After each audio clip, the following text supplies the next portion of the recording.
ਸਤਿ ਸ਼੍ਰੀ ਅਕਾਲ ਜੀ। ਮੇਰੀ ਭਾਬੀ ਨੇ ਮੇਰੇ ਚੰਗੇ ਭਲੇ ਮਰਦ ਭਰਾ ਨੂੰ ਵੀ ਕਿੰਨਰ ਬਣਾ ਦਿੱਤਾ। ਪਰ ਕਿਵੇਂ ਭਾਬੀ ਨੇ ਅਜਿਹਾ ਕਿਉਂ ਕੀਤਾ? ਮੇਰੀ ਭਾਬੀ ਰੋਜ਼ ਭਰਾ ਤੋਂ ਮਾਲਿਸ਼ ਕਰਵਾਉਂਦੀ। ਸਵੇਰੇ ਭਰਾ ਥੱਕਿਆ ਹੁੰਦਾ ਤੇ ਕੰਮ ਤੇ ਵੀ ਨਾ ਜਾਂਦਾ। ਭਰਾ ਨੂੰ ਵਜ੍ਹਾ ਪੁੱਛਦੀ ਤਾਂ ਗੂੰਗਾ ਹੋ ਕੇ ਬੈਠਾ ਰਹਿੰਦਾ। ਇੱਕ ਰਾਤ ਮੈਂ ਭਰਾ ਨੂੰ ਨੀਂਦ ਦੀ ਗੋਲੀ ਦੇ ਕੇ ਸੁਲਾ ਦਿੱਤਾ ਤੇ ਖੁਦ ਭਰਾ ਦੇ ਕੱਪੜੇ ਪਹਿਨ ਕੇ ਭਾਬੀ ਦੀ ਮਾਲਿਸ਼ ਕਰਨ ਲੱਗੀ। ਮੇਰੇ ਹੋਸ਼ ਉੱਡ ਗਏ ਜਦੋਂ ਉਸ ਰਾਤ ਭਾਬੀ ਨੇ ਮੇਰੇ ਨਾਲ ਨੇਹਾ ਦਰਵਾਜ਼ਾ ਖੋਲ੍ਹੋ। ਮੈਂ ਰਸੋਈ ਵਿੱਚ ਖਾਣਾ ਬਣਾ ਕੇ ਬੈਠੀ ਸੀ। ਉਦੋਂ ਹੀ ਬਾਹਰ ਤੋਂ ਭਰਾ ਦੀ ਆਵਾਜ਼ ਆਈ। ਉਹ ਜਾਣਦੇ ਸੀ ਜਦੋਂ ਤੱਕ ਭਰਾ ਖੁਦ ਆਵਾਜ਼ ਦੇ ਕੇ ਨਾ ਪੁਕਾਰਦੇ ਮੈਂ ਕਿਸੇ ਹਾਲ ਵਿੱਚ ਵੀ ਦਰਵਾਜ਼ਾ ਨਹੀਂ ਖੋਲ੍ਹਦੀ ਸੀ। ਮੈਂ ਜਲਦੀ ਨਾਲ ਹੱਥ ਪੂੰਝ ਕੇ ਬਾਹਰ ਵੱਲ ਭੱਜੀ, ਪਰ ਦਰਵਾਜ਼ਾ ਖੋਲ੍ਹਦੇ ਹੀ ਹੈਰਾਨ ਰਹਿ ਗਈ ਕਿਉਂਕਿ ਭਰਾ ਦੇ ਪਿੱਛੇ ਇੱਕ ਕੁੜੀ ਖੜੀ ਸੀ। ਸ਼ਕਲ ਸੂਰਤ ਤਾਂ ਪਿਆਰੀ ਸੀ, ਪਰ ਸਾਵਲੀ ਸਲੋਨੀ ਜਿਹੀ ਕੁੜੀ ਸੀ ਜਿਸ ਨੂੰ ਦੇਖਦੇ ਹੀ ਮੇਰੇ ਦਿਲ ਵਿੱਚ ਕਈ ਸਵਾਲਾਂ ਨੇ ਜਗ੍ਹਾ ਬਣਾ ਲਈ। ਮੈਂ ਆਪਣੇ ਖਿਆਲਾਂ ਨੂੰ ਜਗਾਉਂਦੇ ਹੋਏ ਭਰਾ ਨੂੰ ਪੁੱਛਣ ਲੱਗੀ, ਭਾਈ ਇਹ ਕੌਣ ਹੈ? ਤਾਂ ਭਰਾ ਨੇ ਕੋਈ ਜਵਾਬ ਨਹੀਂ ਦਿੱਤਾ। ਉਹ ਘਰ ਦੇ ਅੰਦਰ ਦਾਖਲ ਹੋ ਗਿਆ। ਉਹਨਾਂ ਦੇ ਪਿੱਛੇ ਹੀ ਉਹ ਔਰਤ ਵੀ ਬਹੁਤ ਮਜ਼ੇ ਨਾਲ ਅੰਦਰ ਆ ਗਈ, ਜਦੋਂ ਕਿ ਮੈਂ ਹੁਣ ਤੱਕ ਦਰਵਾਜ਼ੇ ਦੇ ਕੋਲ ਹੀ ਖੜੀ ਸੀ। ਭਰਾ ਨੇ ਉਸ ਕੁੜੀ ਨੂੰ ਚਾਰਪਾਈ 'ਤੇ ਬੈਠਣ ਨੂੰ ਬੋਲਿਆ ਤੇ ਵਾਪਸ ਮੁੜ ਕੇ ਦਰਵਾਜ਼ਾ ਬੰਦ ਕਰਦੇ ਹੋਏ ਮੇਰਾ ਹੱਥ ਫੜ ਕੇ ਉਸ ਕੁੜੀ ਦੇ ਸਾਹਮਣੇ ਲਿਆਂਦੇ ਹੋਏ ਕਹਿਣ ਲੱਗੇ, ਨੇਹਾ, ਅੱਜ ਤੋਂ ਇਹ ਇਸ ਘਰ ਵਿੱਚ ਹੀ ਰਹੇਗੀ। ਭਾਬੀ ਹੈ ਤੇਰੀ। ਮੈਨੂੰ ਭਰਾ ਦੀਆਂ ਗੱਲਾਂ ਨੂੰ ਸਮਝਣ ਵਿੱਚ ਕੁਝ ਦੇਰ ਲੱਗੀ। ਜਦੋਂ ਪੂਰੇ ਤੌਰ 'ਤੇ ਉਹਨਾਂ ਦੀ ਕਹੀ ਗੱਲ ਸੁਣ ਕੇ ਉਸ ਕੁੜੀ ਨੂੰ ਦੇਖਿਆ ਤਾਂ ਐਵੇਂ ਲੱਗਿਆ ਉਹ ਮੁਸਕਰਾ ਰਹੀ ਹੈ। ਜਦੋਂ ਤੱਕ ਮੈਂ ਗੌਰ ਨਾਲ ਵੇਖਿਆ ਤਾਂ ਉਦੋਂ ਤੱਕ ਸ਼ਾਇਦ ਆਪਣੀ ਮੁਸਕਰਾਹਟ ਛੁਪਾ ਚੁੱਕੀ ਸੀ। ਮੈਂ ਕੁਝ ਕਹੇ ਬਗੈਰ ਹੀ ਰਸੋਈ ਵਿੱਚ ਚਲੀ ਗਈ ਤੇ ਵਾਪਸ ਤੋਂ ਆਪਣੇ ਕੰਮ ਵਿੱਚ ਮਗਨ ਹੋ ਗਈ। ਭਰਾ ਸ਼ਾਇਦ ਆਪਣੇ ਕੀਤੇ ਤੇ ਸ਼ਰਮਿੰਦਾ ਸੀ। ਮੇਰੇ ਪਿੱਛੇ ਹੀ ਰਸੋਈ ਵਿੱਚ ਆਉਣ ਲੱਗੇ, ਪਰ ਉਸ ਕੁੜੀ ਨੇ ਉਸ ਦਾ ਹੱਥ ਫੜਿਆ ਤੇ ਕਿਹਾ, ਵਿਜੇ, ਨੇਹਾ ਬੱਚੀ ਹੈ, ਸਮਝ ਜਾਵੇਗੀ, ਤੂੰ ਉੱਧਰ ਬੈਠ। ਰਸੋਈ ਤੱਕ ਆਉਂਦੀ ਆਵਾਜ਼ ਮੈਂ ਖੂਬ ਸੁਣ ਸਕਦੀ ਸੀ। ਉੱਪਰ ਤੋਂ ਖਿੜਕੀ ਵਿੱਚੋਂ ਵੀ ਸਾਫ਼ ਦਿਖਾਈ ਦੇ ਰਿਹਾ ਸੀ। ਅਚਾਨਕ ਤੋਂ ਮੈਨੂੰ ਆਪਣਾ ਵਜੂਦ ਬਹੁਤ ਹਲਕਾ ਲੱਗਿਆ, ਜਿਸ ਦੀ ਕੋਈ ਔਕਾਤ ਨਹੀਂ ਸੀ। ਮੇਰੇ ਭਰਾ ਨੇ ਉਸ ਨਾਲ ਵਿਆਹ ਕਰਵਾ ਲਿਆ। ਮੇਰੇ ਲਈ ਖੁਸ਼ੀ ਦੀ ਗੱਲ ਸੀ, ਪਰ ਕਾਸ਼ ਆਪਣੀ ਇਸ ਖੁਸ਼ੀ ਵਿੱਚ ਮੈਨੂੰ ਵੀ ਸ਼ਾਮਿਲ ਕਰ ਲੈਂਦਾ ਤਾਂ ਮੈਂ ਕੀ ਕਰ ਲੈਂਦੀ? ਜ਼ਿਆਦਾ ਤੋਂ ਜ਼ਿਆਦਾ ਆਪਣੇ ਭਰਾ ਦਾ ਵਿਆਹ ਹੀ ਦੇਖ ਲੈਂਦੀ। ਅਚਾਨਕ ਤੋਂ ਹੀ ਮੇਰੀਆਂ ਅੱਖਾਂ ਵਿੱਚ ਹੰਝੂ ਵਹਿਣ ਲੱਗੇ। ਮੈਨੂੰ ਆਪਣੀ ਬਹੁਤ ਬੇਇੱਜ਼ਤੀ ਮਹਿਸੂਸ ਹੋ ਰਹੀ ਸੀ। ਮੈਂ ਬੇਦਰਦੀ ਨਾਲ ਹੰਝੂ ਸਾਫ਼ ਕੀਤੇ ਤੇ ਖਾਣਾ ਬਣਾਉਣ ਲੱਗੀ। ਉਹ ਦੋਵੇਂ ਬਾਹਰ ਬੈਠ ਕੇ ਗੱਲਾਂ ਕਰਦੇ ਰਹੇ। ਮੈਂ ਕੰਮ ਤੋਂ ਵਿਹਲੀ ਹੋ ਚੁੱਕੀ ਸੀ, ਪਰ ਜਦੋਂ ਤੱਕ ਉਹ ਬਾਹਰ ਰਹੇ ਮੈਂ ਵੀ ਰਸੋਈ ਤੋਂ ਬਾਹਰ ਨਹੀਂ ਨਿਕਲੀ। ਮੈਨੂੰ ਉਹ ਕੁੜੀ ਕੁਝ ਠੀਕ ਨਹੀਂ ਲੱਗ ਰਹੀ ਸੀ। ਉਹ ਚੰਗੀ ਹੋਵੇਗੀ, ਪਰ ਮੈਨੂੰ ਉਸ ਤੋਂ ਅਜੀਬ ਤਰ੍ਹਾਂ ਦੇ ਖਿਆਲ ਮਹਿਸੂਸ ਹੋ ਰਹੇ ਸੀ, ਜਿਵੇਂ ਉਹ ਸਾਡੇ ਘਰ ਲਈ ਚੰਗੀ ਸਾਬਿਤ ਹੋਣ ਵਾਲੀ ਨਹੀਂ ਸੀ। ਜਿਵੇਂ ਹੀ ਸ਼ਾਮ ਦਾ ਸਮਾਂ ਹੋਇਆ ਤਾਂ ਭਰਾ ਨੇ ਉਸ ਨੂੰ ਰੇਖਾ ਕਹਿ ਕੇ ਪੁਕਾਰਿਆ ਤੇ ਘਰ ਵਿੱਚ ਮੌਜੂਦ ਇਕੱਲੇ ਕਮਰੇ ਵਿੱਚ ਚਲੇ ਗਏ। ਮੈਂ ਰੋਟੀਆਂ ਪਕਾ ਕੇ ਪਲੇਟ ਵਿੱਚ ਖਾਣਾ ਸਜਾ ਕੇ ਕਮਰੇ ਵਿੱਚ ਲੈ ਗਈ। ਕਮਰੇ ਵਿੱਚ ਜਾਂਦੇ ਹੀ ਭਾਬੀ ਨੇ ਕਿਹਾ, ਸਮਝਦਾਰ ਲੱਗਦੀ ਹੈ, ਪਰ ਇਹ ਨਹੀਂ ਜਾਣਦੀ ਕਿਸੇ ਦੇ ਕਮਰੇ ਵਿੱਚ ਜਾਣ ਤੋਂ ਪਹਿਲਾਂ ਦਰਵਾਜ਼ਾ ਖੜਕਾਉਂਦੇ ਨੇ, ਖਾਸ ਕਰਕੇ ਜਦੋਂ ਉੱਥੇ ਇੱਕ ਸ਼ਾਦੀशुदा ਜੋੜਾ ਹੋਵੇ। ਇਸ ਗੱਲ ਨੇ ਮੈਨੂੰ ਸ਼ਰਮਿੰਦਗੀ ਦੀਆਂ ਗਹਿਰਾਈਆਂ ਵਿੱਚ ਧਕੇਲ ਦਿੱਤਾ। ਹਾਲਾਤ ਵੈਸੇ ਵੀ ਖਰਾਬ ਸੀ ਤਾਂ ਮੈਂ ਜਲਦੀ ਨਾਲ ਖਾਣਾ ਰੱਖ ਕੇ ਬਾਹਰ ਨਿਕਲ ਆਈ। ਉਹ ਕਮਰਾ ਮੇਰਾ ਤੇ ਭਰਾ ਦਾ ਕਮਰਾ ਸੀ। ਹੁਣ ਮੈਂ ਕਿੱਥੇ ਸੌਵਾਂ? ਉਸ ਸਮੇਂ ਮੇਰੀ ਨਜ਼ਰ ਉਸ ਟੁੱਟੇ ਫੁੱਟੇ ਕਮਰੇ 'ਤੇ ਪਈ ਤਾਂ ਮੈਂ ਸੋਚ ਲਿਆ, ਸਵੇਰੇ ਇਸ ਨੂੰ ਸਹੀ ਕਰਕੇ ਇੱਥੇ ਹੀ ਸੌਂਗੀ। ਪਰ ਰਾਤ ਦਾ ਮਸਲਾ ਸੀ। ਇੰਨੀ ਦੇਰ ਵਿੱਚ ਭਰਾ ਬਾਹਰ ਆ ਗਿਆ ਤੇ ਮੈਨੂੰ ਕਹਿਣ ਲੱਗਿਆ, ਪਰ ਮੈਂ ਕੋਈ ਧਿਆਨ ਨਹੀਂ ਦਿੱਤਾ। ਉਹਨਾਂ ਨੇ ਪੁੱਛਿਆ, ਕਿੱਥੇ ਸੋਏਂਗੀ? ਮੈਂ ਬਰਾਂਡੇ ਵੱਲ ਇਸ਼ਾਰਾ ਕਰ ਦਿੱਤਾ ਕਿ ਰਾਤ ਇੱਥੇ ਗੁਜ਼ਾਰ ਲਊਂਗੀ ਤੇ ਸਵੇਰ ਨੂੰ ਉਹ ਕਮਰਾ ਆਪਣੇ ਰਹਿਣ ਦੇ ਕਾਬਿਲ ਬਣਾ ਲਊਂਗੀ। ਭਾਈ ਚੁੱਪ ਕਰ ਗਏ। ਉਹਨਾਂ ਦੀ ਵੀ ਮਜਬੂਰੀ ਸੀ ਜੋ ਮੈਂ ਸਮਝ ਗਈ ਸੀ। ਹਾਂ, ਹੁਣ ਮੈਨੂੰ ਆਪਣੇ ਘਰ ਵਿੱਚ ਰਹਿੰਦੇ ਹੋਏ ਹੀ ਹਰ ਕੰਮ 'ਤੇ ਸਮਝੌਤਾ ਕਰਨਾ ਪਵੇਗਾ। ਇਸ ਲਈ ਚੰਗਾ ਸੀ ਹੁਣ ਤੋਂ ਹੀ ਆਪਣਾ ਦਿਮਾਗ ਬਣਾ ਲੈਂਦੀ ਤੇ ਸੋਚ ਕੇ ਮਸਲੇ ਨੂੰ ਖੁਦ ਲਈ ਹੋਰ ਮੁਸ਼ਕਲ ਨਾ ਬਣਾਉਂਦੀ। ਮੈਂ ਰਸੋਈ ਸਮੇਟ ਕੇ ਤੇ ਬਿਸਤਰ ਬਰਾਂਡੇ ਵਿੱਚ ਵਿਛਾ ਕੇ ਉੱਥੇ ਲੇਟ ਗਈ। ਮੈਂ ਸਮਝ ਚੁੱਕੀ ਸੀ, ਪਰ ਫਿਰ ਵੀ ਨਾ ਜਾਣੇ ਬਾਰ-ਬਾਰ ਮੇਰੀਆਂ ਅੱਖਾਂ ਦੇਖ ਰਹੀਆਂ ਸੀ। ਸ਼ਾਇਦ ਇੱਦਾਂ ਨਾ ਹੁੰਦਾ। ਜੇ ਰੇਖਾ ਦੇ ਲਹਿਜੇ ਵਿੱਚ ਮੇਰੇ ਲਈ ਜ਼ਰਾ ਜਿਹੀ ਫਿਕਰ ਹੁੰਦੀ ਤਾਂ ਮੈਂ ਸਭ ਕੁਝ ਹੱਸ ਕੇ ਬਰਦਾਸ਼ਤ ਕਰ ਲੈਂਦੀ। ਪਰ ਉਹ ਮੇਰੇ ਤੇ ਮਾਲਕਾਂ ਦੀ ਤਰ੍ਹਾਂ ਹੁਕਮ ਚਲਾ ਰਹੀ ਸੀ, ਹਰ ਪਲ ਮੈਨੂੰ ਜਲੀਲ ਕਰ ਰਹੀ ਸੀ। ਉਦੋਂ ਮੇਰਾ ਦਿਲ ਇਸ ਕਦਰ ਉਦਾਸ ਹੋਇਆ ਸੀ। ਰੋਂਦੇ ਰੋਂਦੇ ਪਤਾ ਨਹੀਂ ਕਦੋਂ ਸੋ ਗਈ। ਰਾਤ ਨੂੰ ਦੇਰ ਨਾਲ ਸੌਣ ਦੀ ਵਜ੍ਹਾ ਨਾਲ ਮੇਰੀ ਅੱਖ ਵੀ ਸਵੇਰੇ ਦੇਰ ਨਾਲ ਖੁੱਲ੍ਹੀ। ਮੈਂ ਜਲਦੀ ਨਾਲ ਉੱਠੀ ਤੇ ਭਰਾ ਨੂੰ ਕੰਮ 'ਤੇ ਜਾਣਾ ਸੀ ਤੇ ਉਸ ਦਾ ਨਾਸ਼ਤਾ ਨਹੀਂ ਬਣਿਆ ਸੀ। ਮੈਂ ਫਟਾਫਟ ਉੱਠ ਕੇ ਕਮਰੇ ਵੱਲ ਵੇਖਿਆ ਤਾਂ ਉਹ ਬੰਦ ਸੀ। ਸ਼ਾਇਦ ਹੁਣ ਤੱਕ ਉਹ ਸੋ ਰਹੇ ਸੀ। ਇਹ ਸੋਚ ਕੇ ਜਲਦੀ ਨਾਸ਼ਤਾ ਬਣਾ ਕੇ ਪਲੇਟ ਵਿੱਚ ਰੱਖਿਆ ਤੇ ਕਮਰੇ ਦਾ ਦਰਵਾਜ਼ਾ ਖੜਕਾਇਆ। ਥੋੜ੍ਹੀ ਦੇਰ ਬਾਅਦ ਦਰਵਾਜ਼ਾ ਖੁੱਲ੍ਹਿਆ ਤਾਂ ਭਾਈ ਸਾਹਮਣੇ ਸੀ।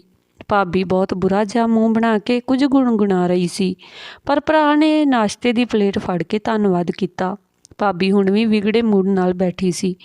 ਮੈਂ ਭਾਈ ਨੂੰ ਪੁੱਛਿਆ, ਕੰਮ 'ਤੇ ਨਹੀਂ ਜਾਣਾ? ਮੈਂ ਤਾਂ ਭਰਾ ਨਾਲ ਗੱਲ ਕਰ ਰਹੀ ਸੀ। ਭਾਬੀ ਉਛਲ ਕੇ ਬਿਸਤਰ ਤੋਂ ਉੱਠੀ ਤੇ ਬਿਲਕੁਲ ਭਰਾ ਦੇ ਅੱਗੇ ਆ ਕੇ ਖੜੀ ਹੋ ਗਈ। ਮੈਂ ਤਾਂ ਅਚਾਨਕ ਡਰ ਗਈ। ਉਹ ਸਖਤੀ ਨਾਲ ਬੋਲੀ, ਹੁਣ ਤੇਰੇ ਭਾਈ ਦਾ ਵਿਆਹ ਹੋ ਚੁੱਕਿਆ ਆ, ਉਸ ਦੇ ਆਉਣ ਜਾਣ ਦਾ ਧਿਆਨ ਰੱਖਣ ਵਾਲੀ ਆ ਗਈ ਆ। ਲੈ ਜਾ, ਤੂੰ ਇਹਨਾਂ ਗੱਲਾਂ 'ਤੇ ਧਿਆਨ ਦੇ ਕੇ ਖੁਦ ਨੂੰ ਤਕਲੀਫ ਨਾ ਦੇਵੇਂ ਤਾਂ ਹੀ ਚੰਗਾ ਹੈ। ਤੇ ਸਿਰਫ ਉਹੀ ਕੰਮ ਕਰ ਜੋ ਤੇਰੀ ਜ਼ਿੰਮੇਵਾਰੀ ਹੈ। ਖਾਣਾ ਬਣਾ, ਖਾ ਤੇ ਖਿਲਾ। ਸਾਡੇ ਮਾਮਲਿਆਂ ਵਿੱਚ ਦੁਬਾਰਾ ਤੋਂ ਨਾ ਬੋਲਣਾ। ਉਹਨਾਂ ਦੀਆਂ ਇਹ ਗੱਲਾਂ ਇਸ ਕਦਰ ਕੜਵੀਆਂ ਸੀ। ਮੈਂ ਭਰਾ ਦੇ ਵੱਲ ਵੇਖਿਆ ਤਾਂ ਉਹ ਮਿੰਨਤਾਂ ਕਰਦੇ ਹੋਏ ਭਾਬੀ ਨੂੰ ਚੁੱਪ ਕਰਾਉਣ ਦੀ ਕੋਸ਼ਿਸ਼ ਕਰ ਰਹੇ ਸੀ, ਪਰ ਉਸਨੇ ਭਾਈ ਦੀ ਇੱਕ ਨਹੀਂ ਸੁਣੀ ਤੇ ਮੇਰੇ ਮੂੰਹ 'ਤੇ ਹੀ ਜ਼ੋਰ ਨਾਲ ਦਰਵਾਜ਼ਾ ਬੰਦ ਕਰ ਦਿੱਤਾ। ਮੇਰੇ ਤਾਂ ਹੱਥ ਪੈਰ ਕੰਬਣ ਲੱਗੇ ਤੇ ਮੈਂ ਬੇਜਾਨ ਹੋ ਕੇ ਚਾਰਪਾਈ 'ਤੇ ਬੈਠੀ। ਸਮਝਣ ਦੀ ਕੋਸ਼ਿਸ਼ ਕਰਨ ਲੱਗੀ ਮੇਰੇ ਨਾਲ ਹੁਣ ਕੀ ਹੋਇਆ ਹੈ। ਬਹੁਤ ਦੇਰ ਬੈਠੀ ਰਹੀ ਪਰ ਪਤਾ ਨਹੀਂ, ਨਾ ਹੀ ਭਾਈ ਬਾਹਰ ਨਿਕਲਿਆ ਤੇ ਨਾ ਹੀ ਭਾਬੀ। ਸੂਰਜ ਸਿਰ 'ਤੇ ਆ ਗਿਆ ਸੀ। ਸਾਰੇ ਘਰ ਦੇ ਕੰਮ ਪਏ ਸੀ। ਬੈਠਣ 'ਤੇ ਸੋਚ ਕੇ ਦੁਖੀ ਹੋਣ ਤੋਂ ਚੰਗਾ ਇਹ ਸੀ ਕਿ ਮੈਂ ਉੱਠ ਕੇ ਸਾਰੇ ਕੰਮ ਖਤਮ ਕਰ ਲਵਾਂ। ਤੇ ਵੈਸੇ ਵੀ ਤਾਂ ਇਸ ਘਰ ਵਿੱਚ ਮੇਰੀ ਸਿਰਫ ਇਹੀ ਹੈਸੀਅਤ ਰਹਿ ਗਈ ਸੀ। ਇਸ ਤੋਂ ਜ਼ਿਆਦਾ ਮੇਰਾ ਕੋਈ ਵੀ ਘਰ ਵਿੱਚ ਹੁਕਮ ਨਹੀਂ ਚੱਲਦਾ ਸੀ। ਰਸੋਈ ਵਿੱਚ ਆਈ ਤਾਂ ਪਕਾਉਣ ਦੇ ਲਈ ਕੁਝ ਵੀ ਨਹੀਂ ਪਿਆ ਸੀ, ਸਿਰਫ ਆਲੂ ਹੀ ਸੀ। ਮੈਂ ਉਹੀ ਕੱਟ ਲਏ ਕਿਉਂਕਿ ਜੇ ਭਾਈ ਨੂੰ ਬੋਲਣ ਜਾਂਦੀ ਤਾਂ ਫਿਰ ਕੁਝ ਉਲਟਾ ਸੁਣਨ ਨੂੰ ਮਿਲਦਾ, ਤਾਂ ਇਸ ਗੱਲ ਤੋਂ ਬਚਣ ਲਈ ਮੈਨੂੰ ਇਹੀ ਚੰਗਾ ਲੱਗਿਆ। ਖਾਣਾ ਖਾ ਕੇ ਮੈਂ ਭਾਂਡੇ ਧੋਏ ਤੇ ਸਾਰੇ ਘਰ ਦਾ ਕੰਮ ਖਤਮ ਕੀਤਾ, ਪਰ ਉਹ ਦੋਵੇਂ ਹੁਣ ਵੀ ਕਮਰੇ ਵਿੱਚ ਹੀ ਸੀ। ਉਸ ਸਮੇਂ ਭਾਬੀ ਭਰਪੂਰ ਗੁੱਸੇ ਵਿੱਚ ਰਸੋਈ ਵਿੱਚ ਆਈ ਤੇ ਮੇਰੇ ਸਿਰ 'ਤੇ ਆ ਕੇ ਖੜੀ ਹੋਈ। ਤੂੰ ਖੁਦ ਨੂੰ ਸਮਝ ਕੇ ਰੱਖਿਆ ਆ? ਮੈਨੂੰ ਇਸ ਤਰ੍ਹਾਂ ਨਾਲ ਨੀਚਾ ਦਿਖਾਉਣਾ ਚਾਹੁੰਦੀ ਹੈ? ਨਹੀਂ, ਮਤਲਬ ਕੀ ਹੈ ਤੇਰਾ? ਨਵੀਂ ਨਵੇਲੀ ਦੁਲਹਨ ਦਾ ਇੱਦਾਂ ਸਵਾਗਤ ਕਰਦੇ ਹਨ, ਆਲੂ ਬਣਾ ਕੇ? ਭਾਬੀ ਬਾਹਰ ਖੜੀ ਮੇਰੇ 'ਤੇ ਚੀਖ ਰਹੀ ਸੀ। ਉਦੋਂ ਭਰਾ ਜਲਦੀ ਤੋਂ ਬਾਹਰ ਆਇਆ ਤੇ ਭਾਬੀ ਨੂੰ ਚਿਲਾਉਂਦਾ ਹੋਇਆ ਦੇਖ ਕੇ ਮੈਨੂੰ ਉੱਥੋਂ ਜਾਣ ਨੂੰ ਬੋਲਿਆ। ਮੈਂ ਦੱਬੇ ਕਦਮਾਂ ਨਾਲ ਉੱਥੋਂ ਚਲੀ ਆਈ। ਮੈਂ ਜੋ ਵੀ ਕੰਮ ਕਰ ਰਹੀ ਸੀ ਉਸ ਦਾ ਉਲਟਾ ਹੀ ਹੋ ਰਿਹਾ ਸੀ।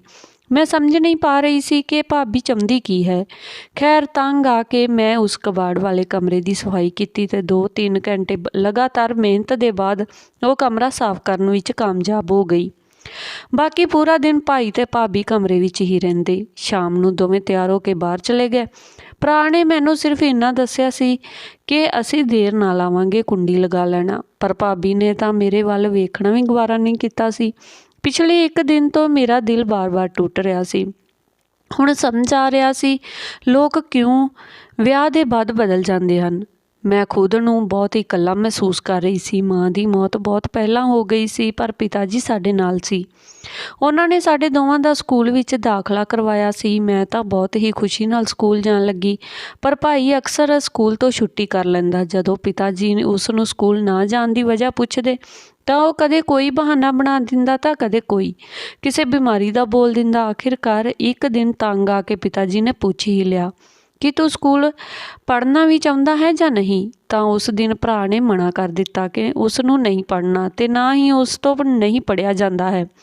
ਪਿਤਾ ਜੀ ਨੇ ਭਰਾ ਨੂੰ ਸਕੂਲ ਤੋਂ ਹਟਾ ਲਿਆ ਸੀ, ਪਰ ਮੈਂ ਜਾਂਦੀ ਰਹੀ। 10ਵੀਂ ਕਲਾਸ ਪੜ੍ਹੀ ਤਾਂ ਪਿਤਾ ਜੀ ਦੀ ਵੀ ਸਾਨੂੰ ਇਕੱਲਾ ਛੱਡ ਕੇ ਚਲੇ ਗਏ। ਸਾਡੇ ਲਈ ਉਹ ਬਹੁਤ ਮੁਸ਼ਕਿਲ ਸਮਾਂ ਸੀ। ਮੁਹੱਲੇ ਵਾਲਿਆਂ ਨੇ ਮੈਨੂੰ ਬਹੁਤ ਸਹਾਰਾ ਦਿੱਤਾ ਤੇ ਉਹ ਸਮਾਂ ਵੀ ਕੱਟ ਗਿਆ। ਭਰਾ ਨੇ ਮੈਨੂੰ ਹੋਰ ਪੜ੍ਹਨ ਨੂੰ ਕਿਹਾ ਤਾਂ ਮੈਂ ਮਨਾ ਕਰ ਦਿੱਤਾ, ਕਿਉਂਕਿ ਜੇ ਮੈਂ ਪੜ੍ਹਨ ਜਾਂਦੀ ਤਾਂ ਪਿੱਛੇ ਘਰ ਖਾਲੀ ਹੋ ਜਾਂਦਾ ਤੇ ਭਰਾ ਨੂੰ ਵੀ ਪਰੇਸ਼ਾਨੀ ਹੁੰਦੀ। ਮੈਂ ਪੜ੍ਹਾਈ ਨੂੰ ਅਲਵਿਦਾ ਕਹਿ ਦਿੱਤਾ, ਪਰ ਅੱਜ ਮੈਨੂੰ ਲੱਗ ਰਿਹਾ ਸੀ ਮੈਂ ਗਲਤ ਕੀਤਾ ਸੀ। ਮੈਨੂੰ ਹੋਰ ਪੜ੍ਹਨਾ ਚਾਹੀਦਾ ਸੀ। ਪਤਾ ਨਹੀਂ ਭਾਬੀ ਕਿੰਨਾ ਪੜ੍ਹ ਲਿਖ ਕੇ ਆਈ ਹੈ ਜੋ ਮੇਰੇ 'ਤੇ ਐਵੇਂ ਰੋਅਬ ਜਮਾ ਰਹੀ ਆ।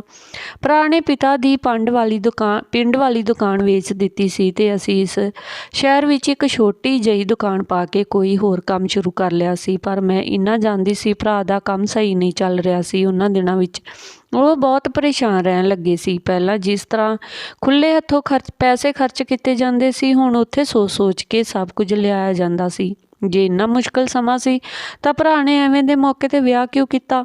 ਮੇਰੇ ਦਿਲ ਵਿੱਚ ਸਵਾਲ ਉੱਠਿਆ, ਪਰ ਨਾਲ ਹੀ ਜਵਾਬ ਦਿੱਤਾ ਗਿਆ ਕਿ ਕਿਤੇ ਭਾਬੀ ਦੀ ਵਜ੍ਹਾ ਨਾਲ ਤਾਂ ਨਹੀਂ, ਕਾਰੋਬਾਰ ਵਿੱਚ ਨੁਕਸਾਨ ਹੋਇਆ ਹੈ। ਇਸ ਗੱਲ ਵਿੱਚ ਇੰਨਾ ਦਮ ਸੀ ਕਿ ਮੈਂ ਯਕੀਨ ਕਰ ਲਿਆ, ਭਰਾ ਨੇ ਕਮਾਈ ਨੂੰ ਦੇਖ ਕੇ ਹੀ ਭਾਬੀ ਨੂੰ ਵਿਆਹ ਲਈ ਕਿਹਾ ਹੋਵੇਗਾ। ਇਸ ਲਈ ਭਾਬੀ ਨੇ ਕਮਾਈ ਦੇਖ ਕੇ ਭਰਾ ਨਾਲ ਵਿਆਹ ਲਈ ਹਾਂ ਕਰ ਦਿੱਤੀ ਹੋਵੇਗੀ, ਜਿਸ ਨਾਲ ਕਿ ਉਹ ਆਪਣੀ ਜ਼ਿੰਦਗੀ ਆਰਾਮ ਨਾਲ ਗੁਜ਼ਾਰ ਸਕੇ। ਰਾਤ ਦੇ 9 ਵੱਜ ਰਹੇ ਸੀ, ਪਰ ਭਾਈ ਨੂੰ ਪਰਵਾਹ ਨਹੀਂ ਸੀ। ਮੈਂ ਇਸ ਤਰ੍ਹਾਂ ਪਹਿਲੀ ਵਾਰੀ ਘਰ ਵਿੱਚ ਹੀ ਇਕੱਲੀ ਰਹੀ ਸੀ। ਖੈਰ, ਇੰਤਜ਼ਾਰ ਕਰਦੇ ਕਰਦੇ ਬਾਹਰ ਹੀ ਸੋ ਗਈ। ਕਿਤੇ 12 ਵਜੇ ਜਾ ਕੇ ਉਹ ਵਾਪਸ ਆਏ ਸੀ। ਭਰਾ ਦੇ ਚਿਹਰੇ 'ਤੇ ਸ਼ਰਮਿੰਦਗੀ ਸੀ, ਪਰ ਮੈਂ ਨਜ਼ਰਅੰਦਾਜ਼ ਕਰਕੇ ਉਹਨਾਂ ਨੂੰ ਖਾਣ ਦਾ ਪੁੱਛਿਆ ਤਾਂ ਭਾਬੀ ਨੇ ਮਨਾ ਕਰ ਦਿੱਤਾ। ਨਹੀਂ, ਬਾਹਰ ਤੋਂ ਖਾ ਕੇ ਆਏ ਹਾਂ। ਮੇਰੀ ਜ਼ਿੰਮੇਵਾਰੀ ਪੂਰੀ ਹੋ ਚੁੱਕੀ ਸੀ ਤਾਂ ਮੈਂ ਆਪਣੇ ਕਮਰੇ ਵਿੱਚ ਆ ਗਈ, ਜਿੱਥੇ ਹੁਣ ਵੀ ਇੱਕ ਪਾਸੇ ਕਬਾੜ ਸੀ, ਦੂਜੇ ਹਿੱਸੇ ਵਿੱਚ ਚਾਰਪਾਈ ਤੇ ਆਪਣਾ ਬਿਸਤਰਾ ਵਿਛਾ ਲਿਆ ਸੀ। ਅਗਲੇ ਦਿਨ ਸਵੇਰੇ ਭਾਈ ਪਹਿਲਾਂ ਤੋਂ ਉੱਠਿਆ ਹੋਇਆ ਸੀ। ਉਹ ਥੱਕਿਆ ਹੋਇਆ ਲੱਗ ਰਿਹਾ ਸੀ। ਭਾਬੀ ਹੁਣ ਤੱਕ ਸੋ ਰਹੀ ਸੀ। ਮੈਂ ਭਾਈ ਨੂੰ ਪੁੱਛਿਆ, ਚਾਹ ਬਣਾ ਦੇਵਾਂ? ਤਾਂ ਉਸਨੇ ਹਾਂ ਕਹਿ ਦਿੱਤੀ।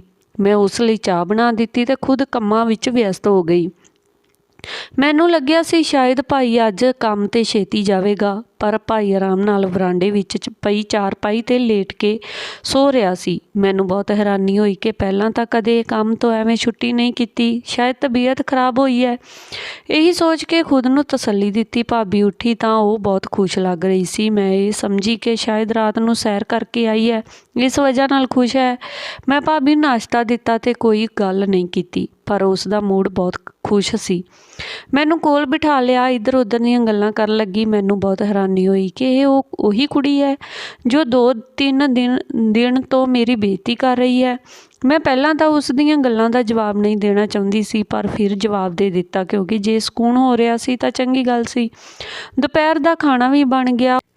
ਉਦੋਂ ਜਾ ਕੇ ਭਾਈ ਦੀ ਅੱਖ ਖੁੱਲ੍ਹੀ ਸੀ। ਮੈਂ ਉਸ ਦੀ ਤਬੀਅਤ ਦਾ ਪੁੱਛਿਆ ਤਾਂ ਉਹ ਬਿਲਕੁਲ ਠੀਕ ਠਾਕ ਸੀ। ਖੈਰ, ਬਾਕੀ ਸਾਰਾ ਦਿਨ ਵੀ ਐਵੇਂ ਗੁਜ਼ਰ ਗਿਆ। ਸ਼ਾਮ ਹੁੰਦੇ ਹੀ ਭਾਬੀ ਰਸੋਈ ਵਿੱਚ ਮੇਰੇ ਕੋਲ ਆ ਗਈ ਤੇ ਪੁੱਛਿਆ, ਤੇਰਾ ਭਾਈ ਕਿੱਥੇ ਹੈ? ਤਾਂ ਮੈਂ ਕਹਿ ਦਿੱਤਾ ਕਿ ਸ਼ਾਇਦ ਬਾਹਰ ਗਿਆ ਹੋਇਆ ਹੈ। ਤਾਂ ਉਹ ਚੁੱਪ ਕਰਕੇ ਮੁੜ ਗਈ ਤੇ ਫਿਰ ਕੁਝ ਸੋਚਦੇ ਹੋਏ ਬੋਲੀ, ਖਾਣਾ ਜਲਦੀ ਨਾਲ ਬਣਾ ਕੇ ਮੇਰੇ ਕਮਰੇ ਵਿੱਚ ਰੱਖ ਦੇ ਤੇ ਕਿਹਾ, ਤੇਰਾ ਭਾਈ ਆਵੇ ਤਾਂ ਉਸ ਨੂੰ ਕਹਿਣਾ ਤੁਰੰਤ ਕਮਰੇ ਵਿੱਚ ਆਵੇ ਤੇ ਆ ਕੇ ਮੈਨੂੰ ਦਵਾਈ ਦੇਵੇ। ਬਹੁਤ ਥਕਾਨ ਹੋ ਰਹੀ ਹੈ। ਮੈਂ ਇਸ ਗੱਲ 'ਤੇ ਹਾਂ ਵਿੱਚ ਸਿਰ ਹਿਲਾ ਦਿੱਤਾ। ਪਰ ਭਲਾ ਇਸ ਨੂੰ ਕਿਸ ਗੱਲ ਦੀ ਥਕਾਨ ਹੋ ਰਹੀ ਸੀ? ਸਾਰਾ ਦਿਨ ਤਾਂ ਬਿਸਤਰ 'ਤੇ ਲੇਟੀ ਰਹਿੰਦੀ ਹੈ। ਸ਼ਾਇਦ ਭਾਈ ਦੀ ਹਮਦਰਦੀ ਲੈਣਾ ਚਾਹ ਰਹੀ ਹੈ ਤੇ ਮੇਰੀ ਬੁਰਾਈ ਕਰਨੀ ਹੋਵੇਗੀ ਕਿ ਤੇਰੀ ਭੈਣ ਸਾਰਾ ਦਿਨ ਆਰਾਮ ਨਾਲ ਬੈਠੀ ਰਹੀ ਤੇ ਮੈਂ ਘਰ ਦਾ ਕੰਮਕਾਜ ਕੀਤਾ। ਮੇਰੇ ਦਿਮਾਗ ਵਿੱਚ ਜੋ ਗੱਲ ਆ ਰਹੀ ਸੀ ਉਸ ਦਾ ਸੋਚ ਕੇ ਖੁਦ ਨੂੰ ਹੀ ਬੇਫਿਕਰ ਕਰਨ ਵਿੱਚ ਮਸਰੂਫ ਸੀ। ਖੈਰ, ਖਾਣਾ ਬਣ ਗਿਆ ਤਾਂ ਮੈਂ ਭਾਬੀ ਲਈ ਰੋਜ਼ ਦੇ ਮੁਤਾਬਿਕ ਉਹ ਖਾਣਾ ਕਮਰੇ ਵਿੱਚ ਰੱਖ ਦਿੱਤਾ, ਜਿੱਥੇ ਉਹ ਤਾਂ ਚੰਗੀ ਭਲੀ ਲੇਟੀ ਹੋਈ ਗਾਣੇ ਸੁਣਨ ਵਿੱਚ ਵਿਅਸਤ ਸੀ। ਮੈਨੂੰ ਉਸ ਨਾਲ ਅਜੀਬ ਤਰ੍ਹਾਂ ਦੀ ਉਲਝਣ ਮਹਿਸੂਸ ਹੋਈ। ਇੱਦਾਂ ਲੱਗਿਆ ਇਹ ਭਾਈ ਨੂੰ ਮੇਰੇ ਤੋਂ ਖੋਹ ਲਵੇਗੀ ਜਾਂ ਫਿਰ ਮੇਰਾ ਇਸ ਘਰ ਵਿੱਚ ਰਹਿਣਾ ਹੀ ਹਰਾਮ ਕਰ ਦੇਵੇਗੀ। ਜੋ ਵੀ ਸੀ, ਆਪਣੀ ਸੋਚਾਂ ਨੂੰ ਲਗਾਮ ਪਾਉਂਦੇ ਹੋਏ ਮੈਂ ਬਾਹਰ ਵਾਪਸ ਆ ਗਈ ਤੇ 2-4 ਭਾਂਡੇ ਗੰਦੇ ਪਏ ਸੀ, ਉਹਨਾਂ ਨੂੰ ਧੋਣ ਲੱਗੀ। ਉਦੋਂ ਭਾਈ ਨੇ ਦਰਵਾਜ਼ਾ ਖੜਕਾਇਆ, ਨਾਲ ਹੀ ਆਪਣਾ ਨਾਂ ਵੀ ਦੱਸਿਆ ਤਾਂ ਮੈਂ ਭੱਜ ਕੇ ਦਰਵਾਜ਼ਾ ਖੋਲ੍ਹ ਦਿੱਤਾ। ਉਸਨੇ ਜੇਬ ਵਿੱਚੋਂ ਕੁਝ ਪੈਸੇ ਕੱਢ ਕੇ ਮੇਰੇ ਹੱਥ ਵਿੱਚ ਰੱਖ ਦਿੱਤੇ ਤੇ ਕਿਹਾ, ਭਾਬੀ ਨੂੰ ਨਾ ਦੱਸੀ ਪੁੱਤ, ਬਸ ਹੁਣ ਇਹੀ ਜ਼ਿੰਦਗੀ ਹੈ, ਗੁਜ਼ਾਰਨੀ ਪਵੇਗੀ, ਤੂੰ ਸਬਰ ਤੋਂ ਕੰਮ ਲੈਣਾ। ਮੇਰੀਆਂ ਅੱਖਾਂ ਵਿੱਚੋਂ ਹੰਝੂ ਵਹਿ ਰਹੇ ਸੀ। ਭਾਈ ਮੇਰੇ ਸਿਰ 'ਤੇ ਹੱਥ ਰੱਖ ਕੇ ਕਮਰੇ ਵਿੱਚ ਚਲਾ ਗਿਆ। ਮੈਂ ਉਹਨਾਂ ਨੂੰ ਭਾਬੀ ਦਾ ਪੈਗਾਮ ਦੇ ਦਿੱਤਾ। ਉਸ ਦੇ ਬਾਅਦ ਭਾਈ ਕਮਰੇ ਤੋਂ ਬਾਹਰ ਨਹੀਂ ਨਿਕਲਿਆ। ਭਾਬੀ ਥੋੜ੍ਹੇ ਸਮੇਂ ਲਈ ਰਸੋਈ ਵਿੱਚ ਚਾਹ ਬਣਾਉਣ ਆਈ ਸੀ, ਪਰ ਭਾਈ ਨੂੰ ਮੈਂ ਦੁਬਾਰਾ ਬਾਹਰ ਨਹੀਂ ਵੇਖਿਆ। ਵੈਸੇ ਵੀ ਮੈਂ ਸਮਝ ਚੁੱਕੀ ਸੀ ਭਾਈ 'ਤੇ ਹੁਣ ਸਿਰਫ ਭਾਬੀ ਦਾ ਹੀ ਹੱਕ ਹੈ।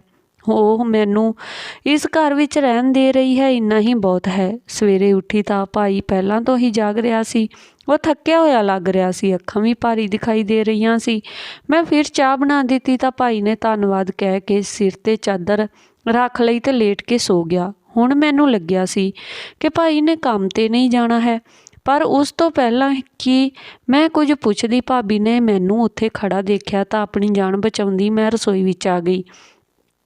ਹੁਣ ਭਾਈ ਕੰਮ 'ਤੇ ਨਹੀਂ ਜਾਂਦਾ ਸੀ। ਰੋਜ਼ ਰਾਤ ਭਾਬੀ ਭਰਾ ਨੂੰ ਕਮਰੇ ਵਿੱਚ ਲੈ ਜਾਂਦੀ, ਭਾਈ ਨੂੰ ਕਹਿੰਦੀ ਕਿ ਮੈਨੂੰ ਦਵਾਈ ਦੇ, ਤੇ ਭਾਈ ਸਿਰ ਝੁਕਾਏ ਭਾਬੀ ਦੇ ਪਿੱਛੇ ਚਲਾ ਜਾਂਦਾ। ਸਵੇਰ ਦੇ ਸਮੇਂ ਉਹ ਪਹਿਲਾਂ ਤੋਂ ਜਾਗ ਰਿਹਾ ਹੁੰਦਾ ਤੇ ਬਹੁਤ ਥੱਕਿਆ ਹੁੰਦਾ, ਪਰ ਇੱਕ ਗੱਲ ਅਜੀਬ ਸੀ, ਇਸ ਵਾਰ ਭਾਈ ਨੇ ਖਰਚ ਦੀ ਕੋਈ ਗੱਲ ਨਹੀਂ ਕੀਤੀ, ਨਾ ਹੀ ਹੱਥ ਖਿੱਚਿਆ। ਬਹੁਤ ਖੁੱਲ੍ਹੇ ਦਿਲ ਨਾਲ ਘਰ ਦਾ ਖਰਚਾ ਵੀ ਚਲਾ ਰਿਹਾ ਸੀ।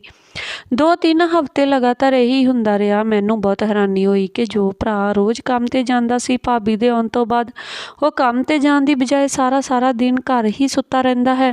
ਉਹ ਕੰਮ ਨੂੰ ਲੈ ਕੇ ਇੰਨਾ ਬੇਫਿਕਰ ਕਿਉਂ ਹੋ ਗਿਆ ਹੈ? ਤੇ ਫਿਰ ਇਹ ਪੈਸੇ ਕਿੱਥੋਂ ਆਉਂਦੇ ਨੇ?